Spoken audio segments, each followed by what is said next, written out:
সন্ধে হতে না হতেই সেজেগুজে রেডি হয়ে বসে পড়লাম খাবার টেবিলে। নিশ্চয়ই ভাবছো যে এত খাওয়া দাওয়া কিসের আর এত সাজগোজ কিসের, সেটা দেখতে হলে তোমাদের কিন্তু আমাদের সঙ্গে থাকতে হবে। চলো তোমাদেরকে নিয়ে যাই সুকান আর ললিতার রিসেপশান পার্টিতে।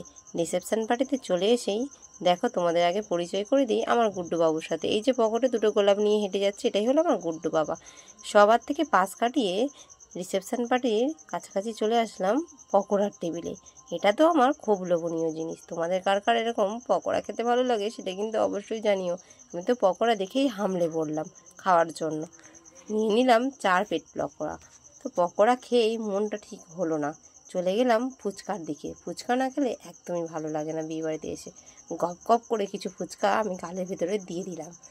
আর সেটা খাওয়া দাওয়া করার পরে খুব পেট টাইট করছিল, তাই চলে গেলাম একটু ডান্সের দিকে। বিয়েবাড়িতে এসে একটু ডান্স না করলে ভালো লাগে বলো? আমি কিন্তু ডান্স করছি না, সবাই করছে, আমি সেখানে দাঁড়িয়ে মজা নিয়েই আমার পেটের ফুচকাগুলো আর পকোড়াগুলোকে হজম করে নিলাম। তোমরা কারা কারা এরকম বিয়েবাড়িতে ডান্স দেখতে ভালোবাসো সেটা কিন্তু জানিও। আমার কিন্তু খুব ভালো লাগে এরকম বিয়েবাড়িতে জোরে জোরে বক্স বাজবে আর আমরা কি সুন্দর করে নাচানাচি করব। মানে আমি না, সবাই নাচবে আমি দেখবো। রিসেপশন পার্টিতে এসেছি, শুধু কি নাচানাচি করলে হবে বলো? একটু বউকেও তো দেখতে হবে। উপরে এসে দেখলাম শুধুই খাওয়ার দাওয়ার আয়োজন, কিন্তু বউকে আমি দেখতেই পেলাম না। কখন বা দেখবো, কোথায় বা গেল খুঁজেই পেলাম না। যাই হোক, এবার তো ভুড়িভোজটা একটু করতেই হবে, তাই জন্য শেষমেশ চলে গেলাম খাবার টেবিলে।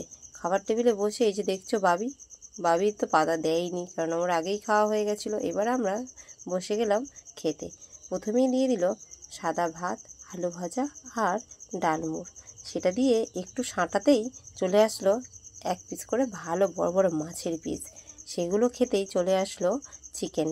সেটা খেয়ে উঠতে না উঠতেই আবার হজম করার জন্য শশা দিয়ে দিল। শশার পরে এলো চাটনি পাঁপড়। সবশেষে একটু চাটাচাটি না করলে হয় বলো?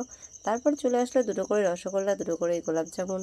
সেগুলো ভালো করে খেয়ে দিয়ে চলে আসলো আইসক্রিম। এই যে দেখছো আমার জন্য কিন্তু ডবল 2টো আইসক্রিম ছিল। দেখছো এই হাতে একটা এই হাতে একটা। আমি তো খুব মজা করেছি। তোমরা কারা কারা এইরকম বিয়েবাড়ি গিয়ে মজা করো? আমি কিন্তু চেয়েই 2টো আইসক্রিম নিয়েছি, তাও তোমরা কিন্তু জানাতে একদমই ভুলো না। তো চলো, এখান থেকে তো সব কিছু খাওয়া দাওয়া হয়ে গেল, এবার নিচের দিকে যাই।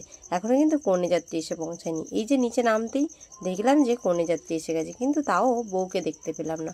সব শেষমেশ আর কি করব, ফের আবার একটু ঘুরেই চলে আসলাম ডান্সের পার্টিতে। একটু বিয়েবাড়িতে ডান্স, মজা, এনজয় এগুলো না হলে না জমেই না। খাওয়া দাওয়ার পরে একটু ডান্স করলে শরীরটাও ভালো থাকে, হজম হয়ে যায়। তাই জন্য চলে আসলাম ডান্স দেখতে। আমি তো করছি না, সবাই করছে, আমি এনজয় করছি, আগেই বলেছি। যাই হোক চলো, ডান্স ফান্স এখানে হচ্ছে আর রাতও অনেক হয়ে গেছিলো, কিন্তু আমাদের তো বাড়িতে ফিরতেই হবে। সেই জন্য তোমাদের সবাইকে আমি এখানেই টাটা জানাবো। আর তোমাদের কার কার এইরকম বিয়েবাড়ি গিয়ে এনজয় মজা ভালো লাগে সেটা কিন্তু অবশ্যই জানিও। আর আমার কিন্তু এইখানে বিয়েবাড়িতে একটাই খুব খারাপ লাগলো যে আমি বউয়ের সাথে একটা ছবিও তুলতে পারলাম না, আর বউকে ঠিকমতো দেখতেও পেলাম না। কী করব, আর ভাগ্যে নেই। আর এতক্ষণ ওয়েটও করা যাচ্ছে না, এবার তো বাড়ি যেতেই হবে। তাই তোমাদেরকেও টাটা জানিয়ে দিলাম। গুড নাইট বন্ধুরা, তোমরা সবাই ভালো থেকো।